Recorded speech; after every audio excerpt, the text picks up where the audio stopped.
Hi అండి. అందరికీ నమస్తే. Welcome to SJN garden. ఆకులు తక్కువగా ఉండి, మొగ్గలనేవి ఎక్కువగా ఉండి, పువ్వులనేవి నర్సరీలో పూసినట్టుగే మన గార్డెన్‌లో కూడా పూయాలి అనేసంటే, ఈ ఒక్క ఫెర్టిలైజర్ అయినా సరే మీరు తయారు చేసుకొని మీ మొక్కలకి ఇచ్చినట్లయితే రిజల్ట్ అనేది ఈ విధంగా ఉంటుంది. అది ఏం ఫెర్టిలైజరు, ఏ విధంగా తయారు చేసుకోవాలి, ఎంత రేషియోలో మనం మొక్కలకి ఇవ్వాలి అనే చెప్పబోయే ముందు మన గార్డెన్‌లో పూసిన కొన్ని మందార పువ్వుల్ని, అలాగే మొగ్గలు కూడా ఎన్నేసొచ్చాయి అనేది కూడా మీకు వీడియోలో క్షుణ్ణంగా చూపిస్తానండి. చూడండి. వీడియోని ఇప్పటివరకు లైక్ చేయకపోతే లైక్ చేయండి, సబ్స్క్రైబ్ చేసుకోండి. ప్లీజ్ ఫ్రెండ్స్ మన ఛానల్‌ని సపోర్ట్ చేయండి. మీరు ఒక లైక్ ఇవ్వడం వల్ల యూట్యూబ్ అనేది ఈ వీడియోని వేరే వాళ్ళకి రికమెండ్ చేస్తుందండి. అందువల్ల లైక్ ఇవ్వడం మాత్రం మర్చిపోకండి. మన గార్డెన్‌లో పూసిన మందారాలు చూడండి ఎంత చక్కగా, ఎంత ఆరోగ్యంగా ఉన్నాయో కదండీ! మీరు ఈ ఎండాకాలంలో మర్చిపోకుండా రోజు ఈవినింగ్ మాత్రం వాటర్ అనేది నార్మల్ వాటర్ అయినా సరే స్ప్రే చేస్తూ ఉండండి. 2 డేస్‌కి ఒకసారి మాత్రం ఖచ్చితంగా వేప నూనె అనేది స్ప్రే చేస్తూ ఉండాలి.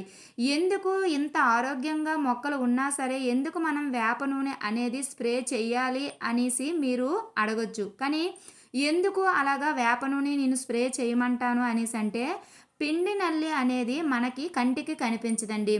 కొన్ని మొక్కల మీద ఉంటుంది. కొన్ని ఏమవుతుంది అంటే ఆకుల కింద భాగంలో ఉంటుంది.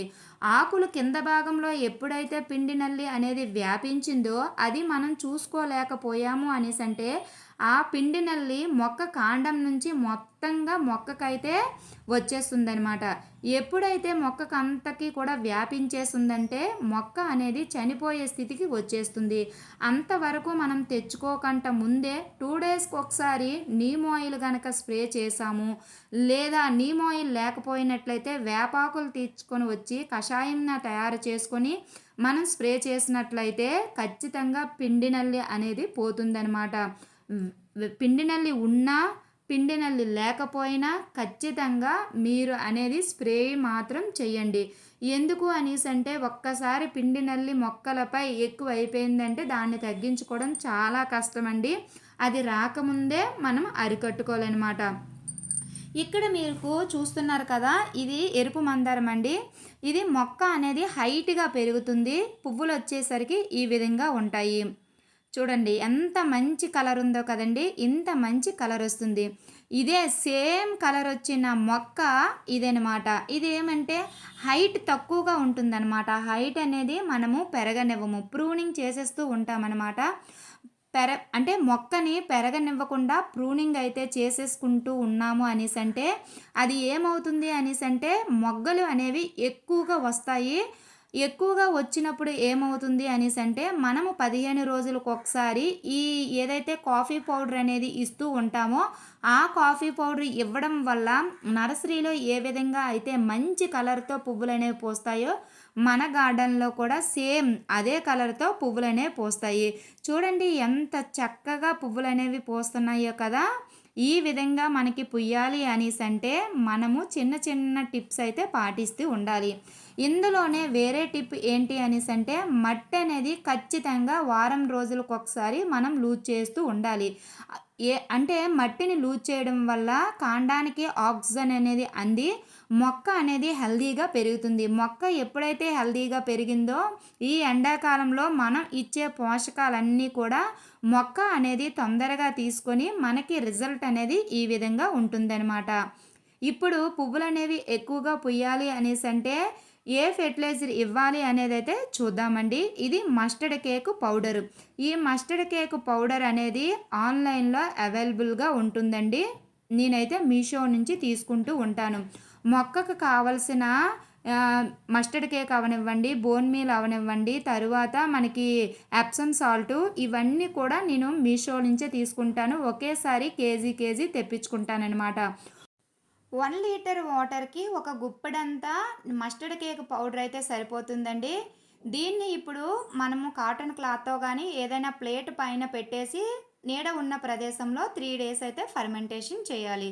3 డేసు మధ్యలో మీరేం చేస్తారు అంటే మనకి స్టిక్ ఉంటుంది కదండీ! ఆ స్టిక్‌తో అయినా నేను చేయితో ఎలా అయితే తిప్పుతున్నానో ఆ స్టిక్‌తో కూడా మీరు అదే విధంగా తిప్పండి. లేదు అనేసంటే ఇప్పుడు నేను వీడియోలో చూపించిన విధంగా అయినా సరే మీరు ఇట్లా తిప్పుకున్నారు అనేసంటే ఫర్మెంటేషన్ అనేది తొందరగా అవుతుందనమాట. 3 డేస్ ఫర్మెంటేషన్ చేస్తే సరిపోతుంది. దీన్ని మొక్కకి నేరుగా మాత్రం ఇవ్వకూడదు. మనం ఇది వాటర్‌లో డైల్యూట్ చేయకుండా మొక్కకి నేరుగా ఇచ్చేస్తే రిజల్ట్ అనేది ఉంటుందనేసి అనుకుంటారేమో. మనం మొక్కకి గనక నేరుగా ఇచ్చేసాము అనేసంటే దీంట్లో ఉన్న పోషకాలన్నీ కూడా ఎక్కువైపోయి మొక్క చనిపోతుంది.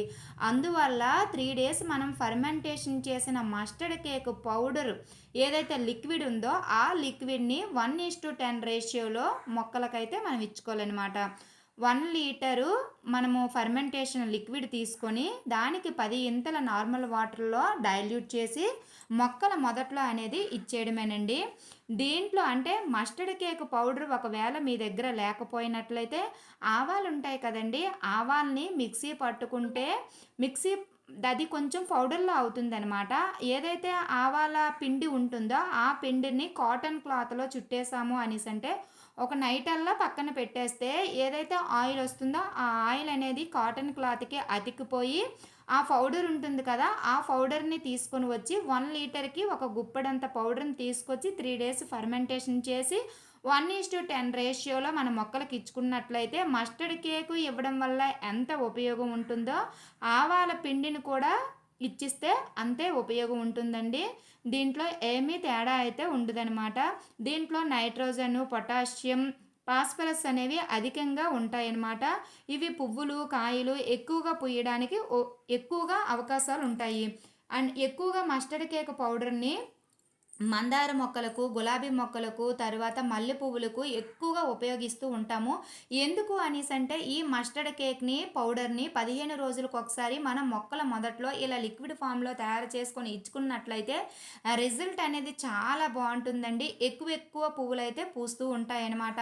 ఇంత చక్కగా ఇంత మంచి రిజల్ట్ మనకి వచ్చింది అనేసంటే మనం ఇచ్చే పోషకాలనేవి మన మొక్క తీసుకొని మనకి ఇంత హెల్తీకరమైన పువ్వులనైతే ఇస్తూ ఉంటుంది. మనం మర్చిపోకుండా మార్చి మనం ఫెర్టిలైజర్స్ అనేవి ఇస్తూ ఉండాలి.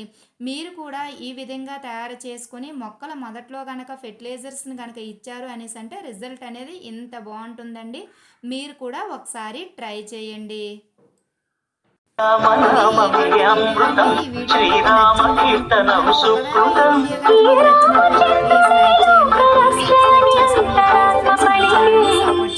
జగదానంద తారక జయ జానకి ప్రాణనాయక శుభ స్వాగతం.